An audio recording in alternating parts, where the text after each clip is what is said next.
rock and roll.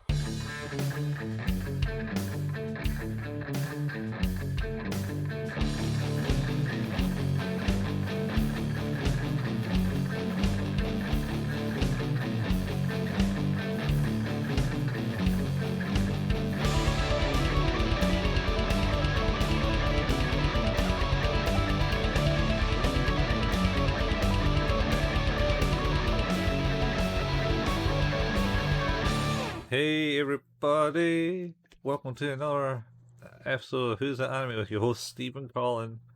We're still talking about Trigun. We are. We're now, I think this is 2/3 of the way done now. Oh, 2/3? 2/3? Yep. Fractional. Oh, I was at work today and they were doing fractions in a class. I've been watching a lot of stand-up maths on YouTube. Stand-up maths. Mm-hmm. Does it talk about Scott Steiner? No, that's a very different kind of maths. Stand-up maths is just a YouTube channel where it's a guy who talks about interesting maths topics. It's like an ex-teacher. Alright. Interesting maths topics. Yeah, Like, I'm trying to think of, like that. I mean, different, interesting masks topic would be good too. Yeah. Yeah. Jeez. Yeah. Scott Steiner's maths is just coke. I mean, yes, it is like Derived. 100% nose candy. Yeah. I think I've watched that promo like a million times, and every time I watch it, I'm still shocked at how just wild it is. It's maximum unhinged. Yeah. It's that was pretty joyous. It was too like Kurt Angle, well, wasn't it? Was it Kurt Angle? I can't remember. No, William Regal. Oh, William Regal. Stephen Regal. Yeah. Or it depends. He was called William Regal one way place and Stephen Regal another. I think it might have been William Regal. Aye. Oh, right. Yeah, he's something like it was a triple threat, but the other guy didn't count, so therefore he was like Scott Steiner was like 66.666%. Likely to win. I'm gonna get the quote. Well, what quote? It's like two minute rant about maths. Maybe you're right. Maybe it was Kurt Angle. I thought it was Kurt Angle. Maybe it had William Regal in it, but he didn't count. Like I say, it was a triple threat.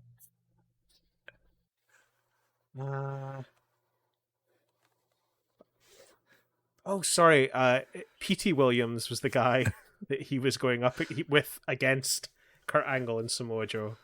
Oh, Samoa Joe, that was it. Yeah, Kurt Angle didn't care. Didn't register because Samoa Joe was the one that he was ranting about. You know, they say that all men are created equal, but you look at me and you look at Samoa Joe and you can see that statement is not true. See, normally, if you go one-on-one with another wrestler, you get a 50-50 chance of winning. But I'm a genetic freak, and I'm not normal. So you got a 25% at best at beat me.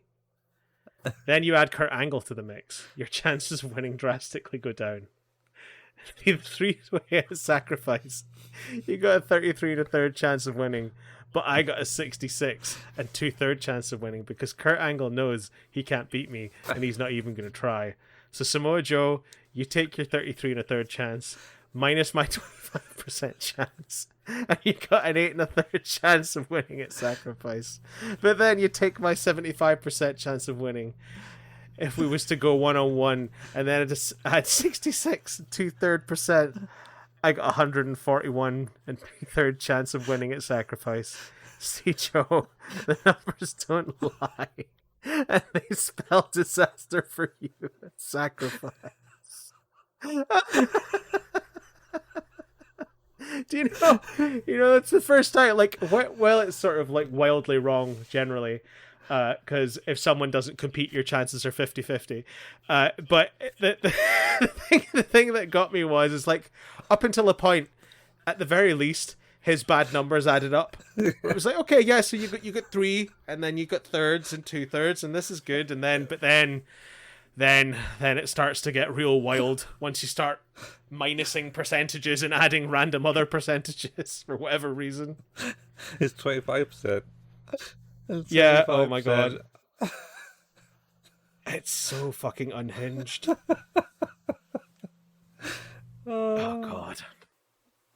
That is glorious.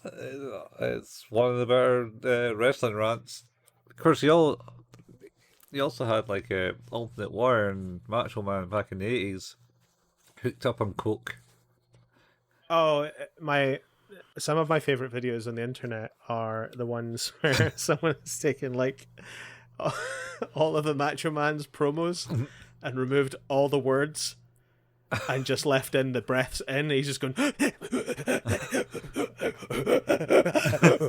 and just pointing at everyone, and it's just like, oh my god, he breathes in so much.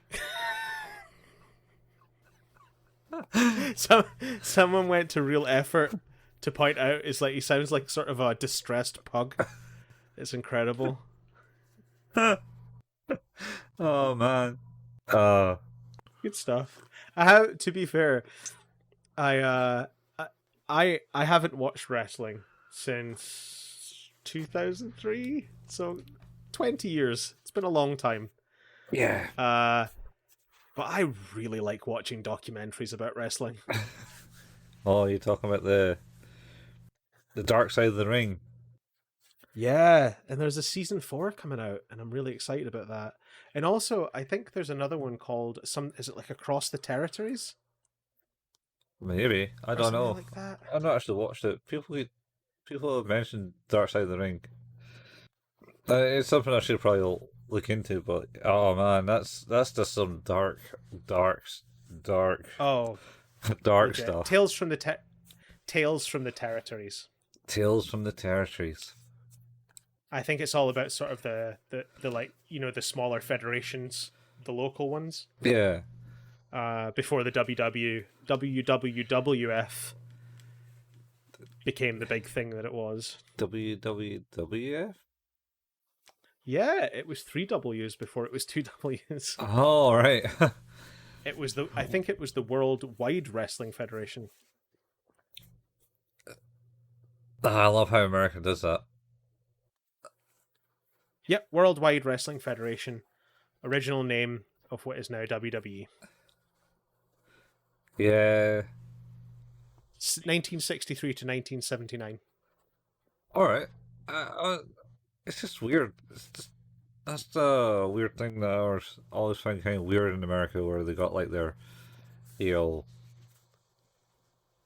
wanting to make the World Wrestling Federation type thing, and it's all in America though. Yeah, you mean like the World Series of Baseball? Yeah, contains Canada and America. Yeah, it's just you know, just America, just North America. Yep. Despite the fact that other countries, in fact, play baseball. Yeah.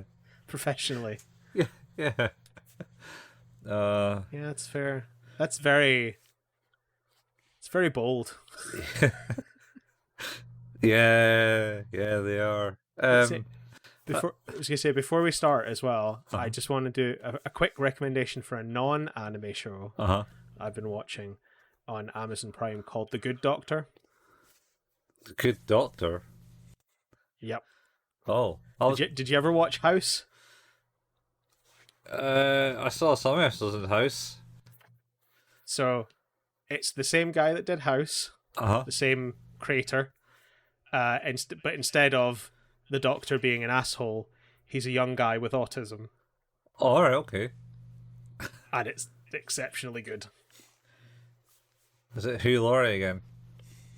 No Hugh Laurie this time. It's the young guy is Freddie Highmore, who played like Charlie in Charlie and the Chocolate Factory in the remake, the Johnny Depp one. Oh, okay. Yeah, he's really good. It's a pretty, it's a very by the book drama comedy. Typical sort of medical procedural, but done very well through the lens of having good and interesting characters. So yeah. So you didn't get fooled this time? Fooled? Yeah, I thought the story of House was he was looking for a real American actor, Oh yeah. and then So that was the producer.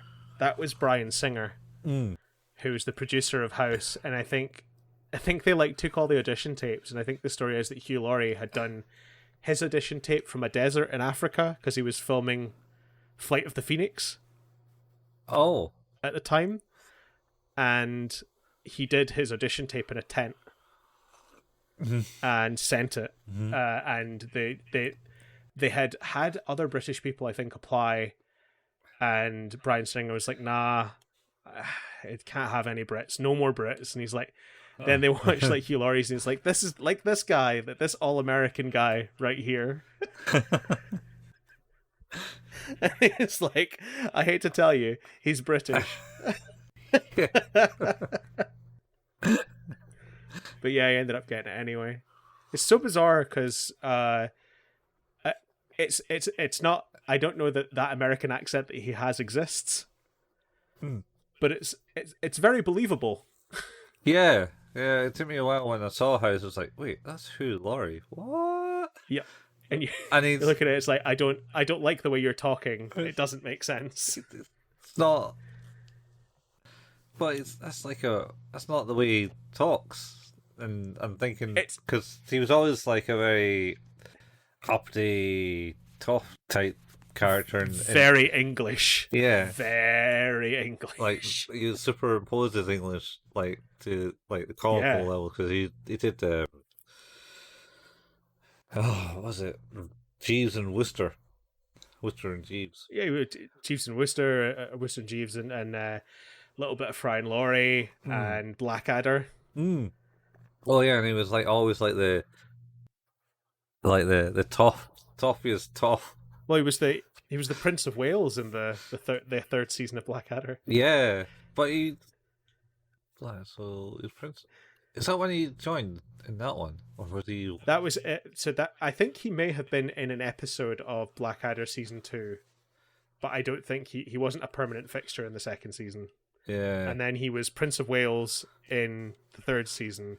And then in Blackadder Goes Forth, he was someone in the trenches. I can't remember his name, though. Yeah, but he was like a rich boy has been fooled by the propaganda. Yeah, and being kept safe by the fact that the general knew his dad. Yeah. Oh, you know my dad. Until he wasn't safe. Yeah. Until he wasn't safe. But yeah, because I think Tim McInnery, who then played Captain Darling in season 4, had played sort of the Hugh Laurie-esque role in the season 2 of Blackadder. Yeah, he played Lord Percy. Yeah, he was playing Lord Percy. It's like, shut up, man. I love Blackadder.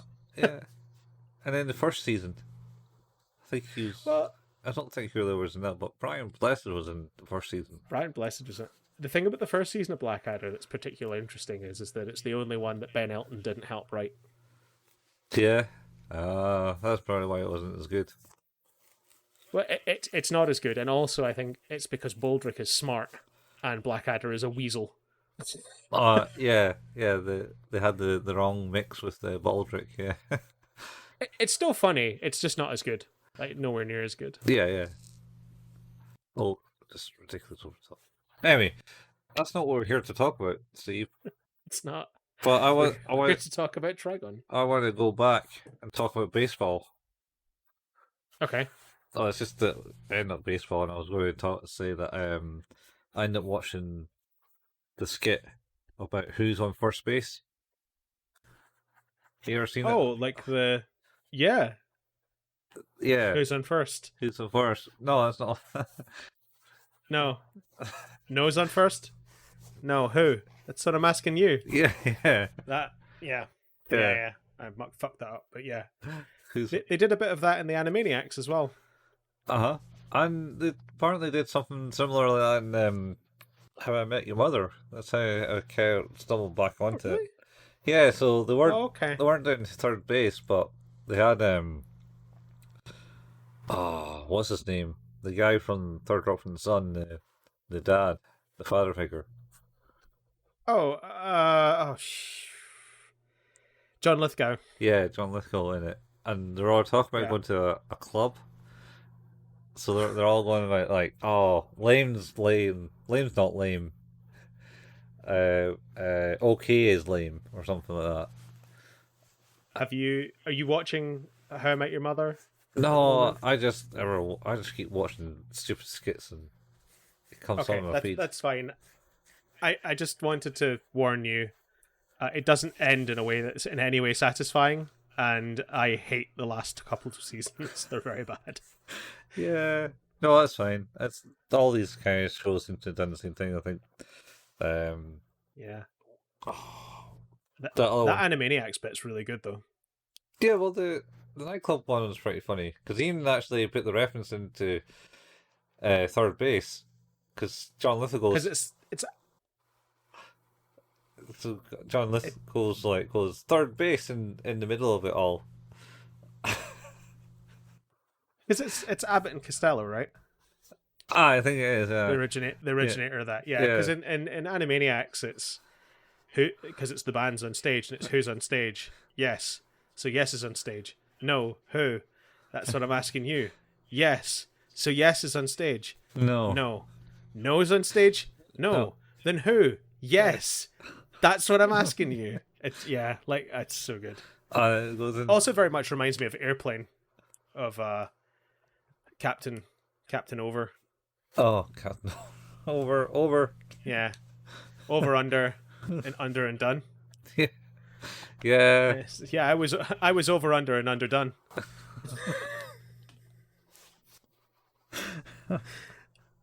Oh, Jesus, man. Anyway, foreplay. But I digest. We're at Yes. we're we're talking about Trigun, episode Yep. 8. What is 8. Yep. This Eh, one's called Our Home. our home in the middle of the street? Our something like that. Yeah. Yeah. Oh. So the last episode, I think, it ended in a bit of a cliffhanger, right? Because Not so much. we'd see. Well, not. I guess like it ended on the big sand cruiser crashing, but not into the orphanage. Yeah. Livio having shot himself in the head and whose body had been picked up by what is his name? Van Summers. Legato and Zazie recovered his body. And Summers. And yeah, Summers. that one. And we see that Wolfwood, Merrill, Roberto, and Vash are all in the plant chamber as Vash is communicating with, for the first time, us seeing this, like that what a plant actually is, and it appears to be some sort of sentient being. Mm-hmm. And then it's backstory time. Yeah. So it starts back on the ship before it all went horribly wrong, and they're having a birthday party, and Yep. Red is videoing them going, "Oh look, you gotta have cake," and Knives is going, I don't like that." And says, it doesn't matter, you want to eat it or not. It's all about sharing. Blah blah blah. And he goes, "Oh, the red light's not on." And then Vash goes, "What?" And then she turns around and is like, "Oh, you kids!" Ha ha ha ha. And then they cut to the field scene that was like they're in a garden area, and it's like, "Oh, you doting mother figure. Yeah, can't blame me for doting on the kids." And then I think it basically cuts to the scene that we've seen in the first 2 episodes. Yeah. I take it what's actually I'm starting to piece together, like, obviously sort of what we know at this point is that Knives is responsible for the incident, and it kind of starts to become clear, because obviously what happened is one of or multiple of the arcs deorbited. Yeah, they can. They kind of all meant to have done it, but you find out later. So Yeah, certainly the one that they're on deorbits. yeah, That's what we're aware of. and falls down to onto the planet. Yeah. Basically, this is the crash scene, and you got Vash climbing up to him, going, "You killed them all, Knives! You killed them all!" And Vash is like, "Whoa, what?" Knives was like, "What are you complaining about? You're my co-conspirator in this." It's like, "What? You gave Yeah. me the codes." It's like, Yep. "No." You're 100% complicit in this. Yeah. Vash. It is weird Vash tone. Yeah, where he kind of twists his head round, and it's horrifying. Yeah. Yeah, it's not great. And then Vash runs away. He does. I'm not being part of this, and runs, and then the corpses start to grab his leg, and then he kind of like gets chased by zombies. But I think he's having a dream. Yeah. And he is found by two survivors of another ship, taken to a room and questioned. They're like, what are their names? It's Luda and Brad, right? Lida and Brad, I think, yeah. Yeah. And they basically examined them and was like, "Oh yeah, that's no doubt that's a plant reaction. He's an independent." Yes. And that's where they're kind of flashing the light on him to see the reaction Yeah, to the light. in his eye, yeah. And they're like, "Oh, all right, what's that? Oh, that's like plants can like create like other plants." Energy from light. Yeah, and then have like things, and Brad's like, "I don't trust them," type thing. Yep. Uh, In fairness, like I guess sure, yeah. you know, Well, they don't know what's caused all the crashing. No. And they said they were able to correct their course in time before it all happens. Yeah, it wasn't catastrophic for them Yeah. as much as it had been clearly for others. Yeah. And then Vash basically explains about Ren, and they go searching for Ship 5 because it says, "Where did he come from? Ship 5." And Yep. something about Ren, and they go searching. And it's like, "It's been 40 hours, I don't think anything of that." And then he does mention kind of like there's another independent, but Yes. he says, "Oh, he must be dead by now." Kind of hoping he's dead, I think. Yeah. Kind of hope he's dead. I'm fairly sure he's not, but kind of hope he is, because I did see him walk out of the wreckage and was quite publicly gloating Yeah. and taking credit for the incident. So, but yeah, maybe he's dead. Maybe. Yeah. Anyway, so you kind of, "Oh, I think he's dead." And then they go searching, find some Ren stuff, find the black box, which is replace has Irretrievable. irretrievable information on it, and some message device. Yep. And then they find that, and they question Vash about stuff. Keep him locked up in a room for many, many days. He does like a lot of tally marks on the thing. Ask him what his energy source, what he can do. And he says, "Oh, I can't do anything," type thing.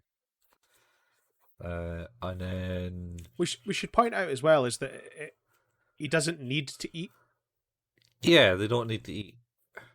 He just does. because that as part of that kind of birthday is like, why is there cake? We don't eat. Yeah, She's like, it's important for it to be there whether you eat it or not. yeah, Yeah, and I think this is the bit, of course, is like they're keeping him in the ship, and have given him minor trust by allowing him to not be completely locked up, but also not completely free. Oh, no, not yet. No, That not at this point? no. So basically, the plant he's like this there kind of walling in the cell, scrolling out his time there, and I think they find the message of Ren saving them, trying to save them and make sure they land. Yeah. And there's some special message there, and then they're like, "Oh no, the plant's not reacting right." Yeah. And then Vash is like, "I can hear that," and he's trying to break through the door because he can hear the pain. You can hear the screaming. Yeah. Sometimes. And Brad's like, "Don't trust him. We can't trust this guy." And she's, what's her name? And so it's like, "Yeah, if Ren does, then I do," and opens the door. Yeah. Some woman I've never met that's dead and can't vouch for him does. Yeah, I certainly do. I'll do it because she does. And it's like, all right. He's not lied to me yet, except that time he told us the Independent was dead. Yeah, the other one. Yeah. Anyway, so they take him up to the plant and he counts the plant down because it kind of opened up and showed itself. And they're like, "Oh, maybe it's the planet. They can't cope in this planet." So they so they do that, and then he's like, "Oh, okay, you can go back to the cell." And then they go, "Well, I got a job for you, Vash. You could be our counselor for the plants." And and they give him a bed and make him free. He becomes an official member of the ship. Ship 3? Ship 3, yeah. Yeah.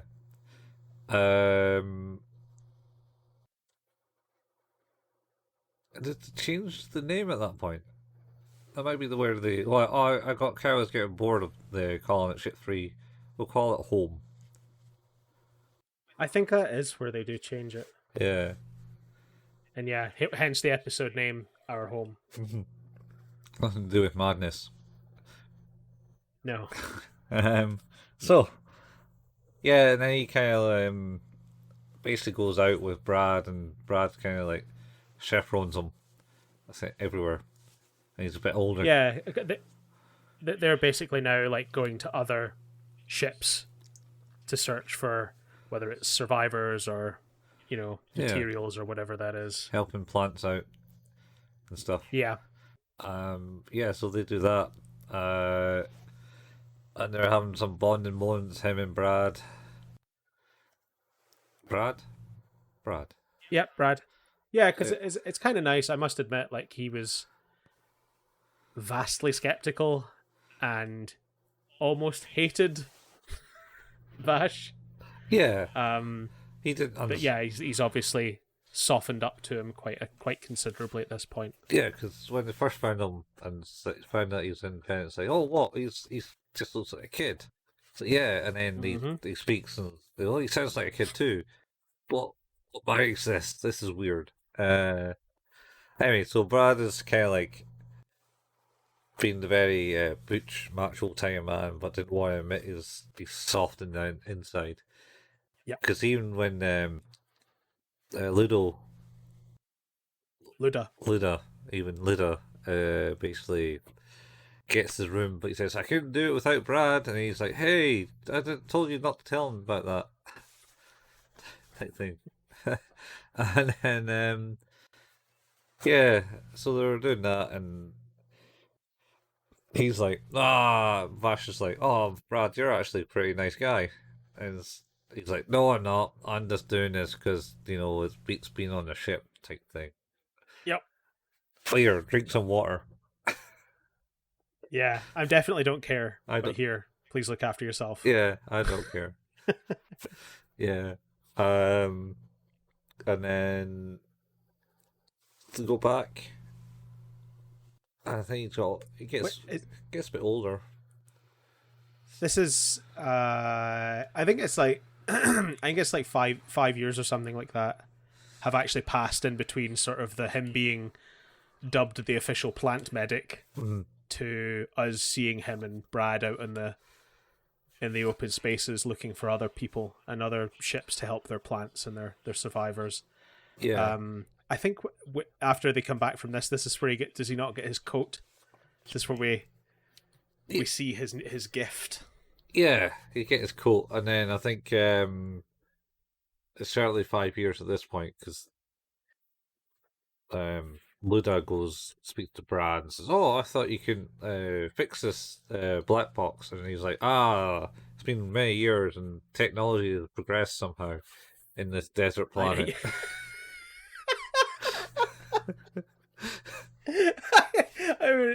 I love the idea. It's like, yeah, that was then, but technology has advanced. Has it? I thought you were all on Rex. If anything, it should be absolutely stagnant. Yeah, But apparently it's advanced and he's got better. He's got better skills at least now. well, I'll let I them guess know. I feel like because obviously they're in an arc, and presumably there are other people around. You have to imagine that other people have had time to think about things, and if you think about the kinds of people again you send in arcs, probably the Smarties. Oh, not the blue ones though. You're not allowed to have blue Smarties anymore. Oh yeah, that's fair. Too many E numbers. Too many E numbers. Yeah. Um. Yeah. So. Yeah. So he's doing that, and then they get the thing, and then they uncover the voice recording of basically Knives, basically going, "Ha, I done this, and this person, you've helped me do it, Vash." And Vash overhears this with his red coat because he's looking at his red coat. And it's, oh, lovely. I love red. Red's good. Love this. And then he basically goes back to the room, puts the coat back down, writes a message because they're like, right, we gotta get him. He's a traitor. After all, I was right. Bahaha, says Brad. And then Yep. they go back to the room and realize that he's run away. And I went, oh no, he's run away. And then read the note that he's got to atone for his sins. Yep. And yeah, so Vash is now out in the wilds, wandering, and then he comes across another wreck ship. Yep. And he goes to it, and finds Knives. Who's there? It's Knives. Yeah. And then it kind of ends at that point. Oh no, I think It does. you have Brad and Luda. It's like Luda going, "Oh, I gotta go and get him. Gotta go and find him," and say sorry. And then Okay. and then Brad kind of pulls him back and goes, and she goes, "You can't stop me." It's like, "Oh, I'm not going to try to, but say sorry for me," kind of thing. Yeah, that's right. Yeah. Yeah. The apology after saying he was a traitor this whole time. Yeah. Took me 20 minutes to calm down. Yeah. I mean, he did kill off a whole arc. He's got to have a lot of rage for that because they were like, "Oh, we never did work out how who caused the accident." People died. Yeah. And people were like, I guess now we know, and it's that guy who's been living with us for more than 5 years. Yeah. Who we've treated like a son/brother. Oh no. Oh, I'm so angry. Actually, tell him I'm sorry. Yeah. I mean, complex emotions and how to deal with them, and not really dealing with them with. Yeah. How do you rate this one then, Colin? Oh no, not quite. It's not quite done. Is it not? One last scene that we didn't talk about. So he walks into Oh really? Walks in the ship, finds Knives. Knives pulls down his hood and looks, and then it kind of ends with them waking up on a bed and going, "Huh, they saved me again," looking at his arm. Oh shit. Okay. Or maybe he didn't say that one. But he kind of wakes up. Is that not just a flash? Yeah, okay. It's just a split second, but he's in adult body with his arm. Yes. Or more adult. Not quite full adult Vash. Or is it full adult Vash? It's full adult Vash. It's the full adult Vash. It's the Vash that we know from. Yes, you're right. You're right. I'm trying to jump about between the other Vash. Yeah. Yeah. It's a Steins Gate conversation. Yeah, so he kind of wakes up and goes, "Oh, they saved me again," and then. Yeah. And that's the end of the episode. So now you can ask the question. I do ask it again, I will say, and I think I really love the intro and outro songs to this show. Yeah. Yeah, Cute. they're they're like top notch, just really good. They're alright, yeah. They're alright. More so the intro. I think the intro song is really fantastic. It's properly moody, just the right tone. I think. The right MIDI tone. Um, Oh, yeah, it's really good. talk about that. That was something I was watching. The Drifting Home movie. It's on Netflix. Drifting home. Is it Drifting Home? It's basically an anime where it's they're in this like old apartment block and it's sailing along a sea. Okay. Is that it's 12. Have we talked about this? Did we talk about this last time? No, this is something else. We talked about other movies like Weathering Away and that other Yes, that you're right. one. The other You're one. right. The other one I mentioned. I might give this one a watch because both my kids loved the words bubble up Yeah, like soda pop. this isn't so much slice of life. It's I'll talk about it after. We'll talk about it after the bitty that we gotta Yeah. do. I think the thing is with I'm trying to find more anime that is like Studio Ghibli but not Studio Ghibli. So like that kind of relatively family friendly stuff. Oh yeah, I would say it's family friendly. Maybe about I don't know how scared your kids get. Don't think there's nothing scary. Not too bad. Nothing scary.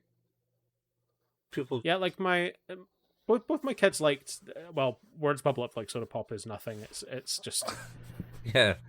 like it's great. But they both watched, is it Child of Kaminari Month or Child of Kaminari Month? Oh. No, I'm thinking of Oni. But Child of Karamori, yes, the one where. Kamiari, Sonic. Yeah. Not Kaminari. Kamiari. Yeah, and that's the one where she is half demon or something. And she's got. Yeah, it's the one where her mother died Yeah. and it was about her journey to meet the gods. Yeah. And she goes and meets all the gods because that's what our mother used to do. Yep, she both my kids loved that. It was good. Yeah. So, it was a bit, I enjoyed it. It was a bit I think near the end, I think. Don't know. I felt like you might have went a bit wrong, but it was a good movie. What's Yeah, again, it's these ones that are sort of like the family oriented story. That one's like a little bit heavier going, but it was still like entertaining enough that they enjoyed it the whole way through. just like So yeah, I might Fist of the North Star. yeah, that's next on the agenda. Jeez. Anyway, yeah. So that's the end of this. So how do you rate this one then, Colin?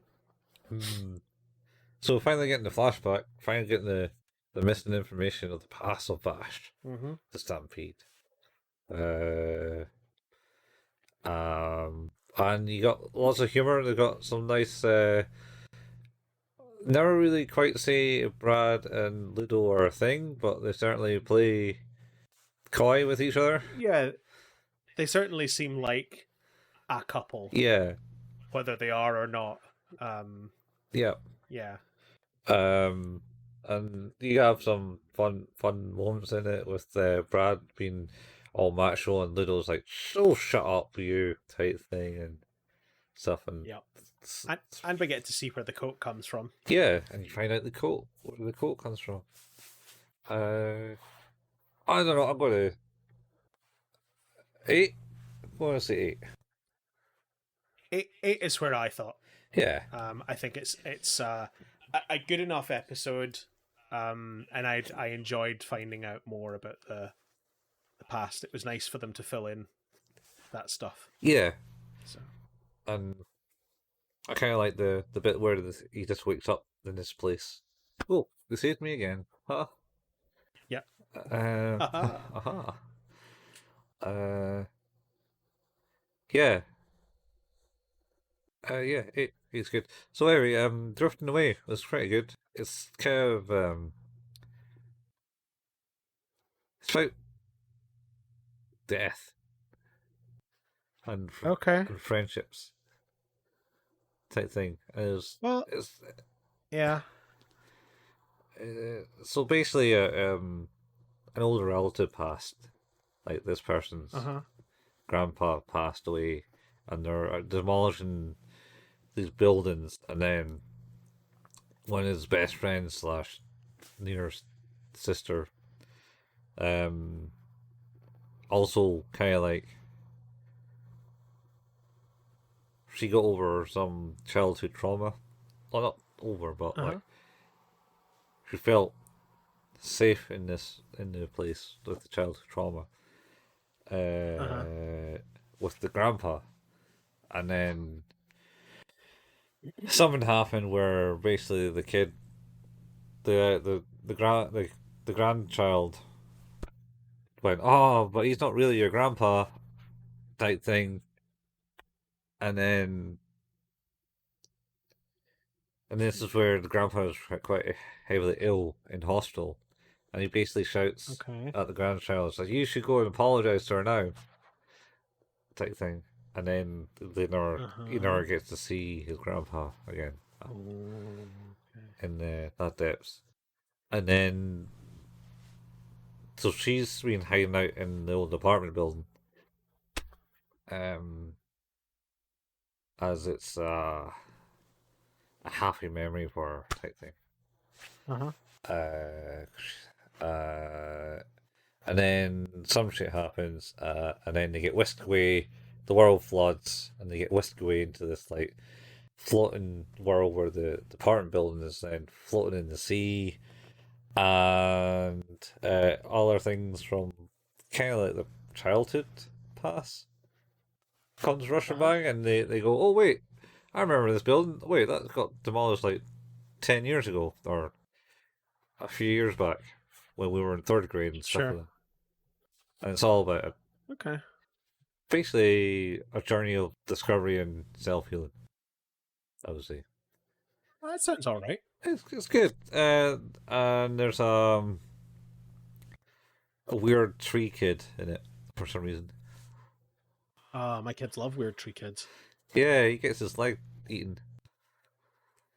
Oh, okay. So it's, There's the Woodman from the Hilda TV series oh yeah, who just like opens their front door and puts some wood in, yeah, and then just sits down and makes himself at home, yeah, yeah, but doesn't close the door. yeah. He's kind of a jerk. Like, Oh, but oh yeah, yeah. he's great. Phil and Jerk. That guy is pretty awesome. Yeah. I don't know. What do you think of the movie of Hilda? I liked it. It's pretty good. It's all about I like trolls. Hilda. Yeah. Yeah, I like Hilda. It's a good one. Yeah. It kind of reminds me of Kipper the dog. Okay. It's just chilled. Oh, Uh, oh, this the was at the start. yeah, yes, it sort of loses its chill quite quickly. Maybe. A good couple episodes into the first season, it starts losing its chill, but Yeah, it's pretty it, chilled. it And ramps. yeah, and then second season it was pretty ramped up, and then you had the baby. I don't know if we ever watched the end of the second series, but we ended up watching the movie. Yeah. We're watching DuckTales at the moment, so Woo! yep. That's pretty good. If it's not if it's not DuckTales, it's Power Rangers Dino Charge. So it's one of those two. Oh god. You watched the new Power Rangers thing with the old Power Rangers in it on Netflix, I haven't, but I will at some point. where they brought like the original people back into it or something. Yep, should be pretty good. Yeah. I quite fancy it. Yeah. Um. Aye. So anyway, Kipper the dog, That's man. us. Oh, Kipper the dog and Sarah and Duck. Sarah and Duck is pretty good. I'm interested as to how you know what that is. Well, I have young kids. It's the No, thing no, about Sarah and wait. Duck. I had dealings with young. Wait, no, that's even worse. Yeah, it's okay. I understood what you meant. Yeah, but we're doing recording this. You need to clarify this. It's niece and nephew. You have relatives. Yeah, you have nieces and nephews. So yeah, that's fine. Sarah and Duck. The day I knew that was a special thing was when my eldest was super small. Mm-hmm. We like kids laugh at bits and pieces, and like he had laughed at some things. But there was one where like it was Sarah and Duck, and there was a donkey, and I think the donkey just had a bubble in its head. All right. And they were laughing at that, and he just lost it. Like, like nothing had ever been funnier, ever. And it's like, oh, okay, this is all right. Yeah. Oh, it's yeah, but it was just a chilled show. It's super chill. It's like, I like it. and then the narrator, it's like, oh, what are you doing, Sarah? And then Duck. That is a good show. And then Do they still make that? I don't know. It's quite old, I think. So, Is it? I used to watch it because it would come on, but like my niece and nephew didn't really watch it. I think. Do you know what's mental? And I'm just looking at this now. Uh-huh. There have only been 3 seasons of it. Of Sarah and Duck, yeah. Yeah, it started in 2013 Uh-huh. and finished in 2017. And there's only 3 seasons. Wow. There's only 3 there, but in that 3 seasons, there are 120 episodes. Oh, well, that makes up for it, man. Holy shit. Sarah and Duck. Sarah and Duck. Sarah and Duck. It's like it's so good. It's like that dancing duck meme is out there where it's Yeah, the little with the hat. And the hat, yeah. Oh, I love that duck. I love that duck. Yeah, yeah. The episode I was talking about is episode 3. It's called Cheer Up Donkey. Cheer Up Donkey. Oh man. I'm legit gonna watch that before I go to sleep tonight. That was it's Kipper the dog was pretty chilled like that too though. Yeah, I had less time with Kipper for sure. I just caught it in the afternoon when it was on, just on Channel 3. But I was like 20 by the time it came on TV. Like, oh yeah, Kipper's not new. oh no, not new. Kipper the dog. Kipper. I know, like 97, man. So yeah. I mean, there's another one that had 6 seasons over the span of 3 years.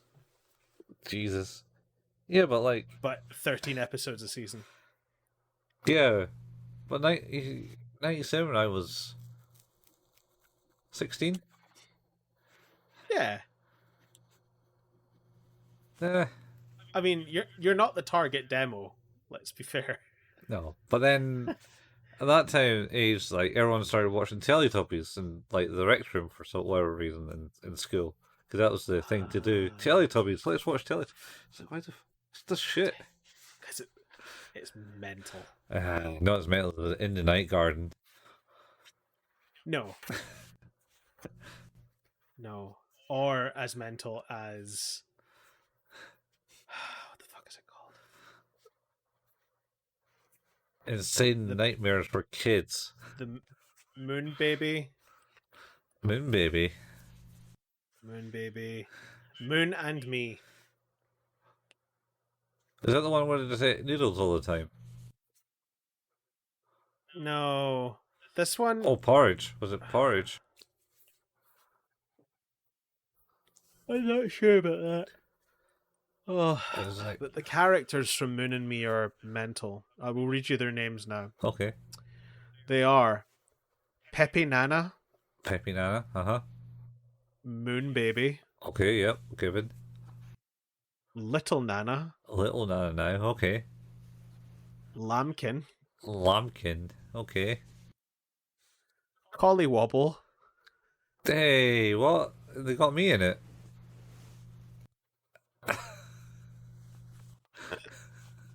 Collywobble, Mr. Onion. Uh-huh, is he an onion? He's literally an onion that just goes onion. Nice. And right, one called Lily Plant. Uh-huh, Literally a plant. uh-huh. And the other one is just a rabbit, a green rabbit that sits on a bed called Sleepy Debolo. Sleepy Devilo. Jesus, man. Sleepy Debolo. He's unique. Oh shit! I was in HMV yesterday, Mm-hmm. and they had a poster, and it was basically like a kind of like '70s kind of kids type like book style, style poster and that. Oh wow! Uh, uh, it's like the how to summon the kind of dark memes you get like how to summon like demons type thing for kids. So this one was Oh, like I've got a T-shirt. I've got a T-shirt of that. yeah. So you know what I mean. So it's like that style, but it was Yep. instead it was like clowns are fun, and this has like this clown. And I swear down, I think like this is like a corpse party around it. The one I have, I think, is let's summon a spirit or something like that, Yeah. and they've got like a Ouija board. Oh, is it just a Ouija board? Like it's got a sacrificial knife or something in the file. It might do. Yeah. Um. Yeah. So that's the thing.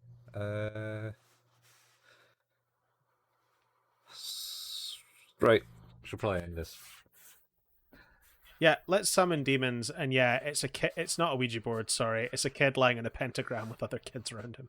Yeah. I thought it was like some sacrificial lamb. Yeah, I'd forgotten that's what that was. Yeah. Whoops. Yep, that's the one. What's it? Oh, talking about weird kids shows. So this is I think a Japanese anime about vegetables or something. I don't know, but I've just seen like a gift. No. Oh wait, is that the one about the potato peeling itself? Yeah, yeah, because they got to make the soup. It's like Yes. and he does the whole like ceremonial like harikari. Okay, Yeah. like motion, and he's like, "Oh, I don't want to do it." And he just sort of peels it, and then Yeah. Peel it. It's amazing. yeah, and then It's Dai Maho Toge. tight my whole toge. And the meme I seen of it was basically it does that, but it has like Linkin Park going, "Grind to lose the dirt." I can't remember the words. What, is it the meme? The thought of the meme or the fact that I can't sing the song? Maybe both. Yeah. Well, we've finally made it to the end of another episode. Mhm. I think we actually may have talked more about not the show this time than we did actually about the show. Oh, yeah, 100%. Went off Because topic. I think we were maybe done talking about the show in about 30 minutes, and I don't think we started talking about the show until about 13 minutes. Oh, no, it's a good 17 minutes before we started talking about it. Oh, there you go. So it's we talked about the show for about 13 minutes. Yeah. Christ. Well, you've done it again. Thank you for listening to Who's That Anime, an anime podcast that can be found where all good podcasts can be found. Our home is at anchor.fm/Who's That Anime, and we can be listened to on Spotify, Google Podcasts, Apple Podcasts, Overcast, Pocket Cast, anywhere where you can use an RSS feed. We have a Facebook page, that's facebook.com/Who's That Anime, where we put up the latest episode releases and the occasional anime meme. We have a Discord channel, you can find that in the show notes. We have a YouTube channel where Colin painstakingly puts together the video versions of these episodes. I think we're up to date now, right? Oh, still up to date, yeah. I posted the last one. Yeah. On Monday there. Cool. So yeah, we're now up to date, which is that episode 7 is live, and as of this recording, episode 8 should also be live. Mm-hmm. So, good times. Colin and I also like to play video games. Colin at twitch.tv/couchfuel and myself at twitch.tv/hailpayman. If you would like to see archives of all the fun and games we've had on those different channels, you can do so by heading to YouTube and searching for the channels Couchfuel and Hail Payman, respectively. Mm-hmm. And I think that's us. All right. Yeah. Well, there you go. Another episode done. We'll catch you next. Catch the Shack there in the video format. Yep. That's that's a joke that works really well in an audio medium. Oh yes. Well, yep. You just gotta watch the YouTube channel now. Yeah. Yeah. All you can do. All you can do. So, yeah, that's it.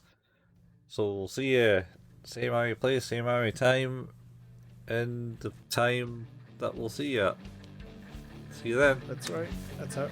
Bye, folks. Bye. Bye.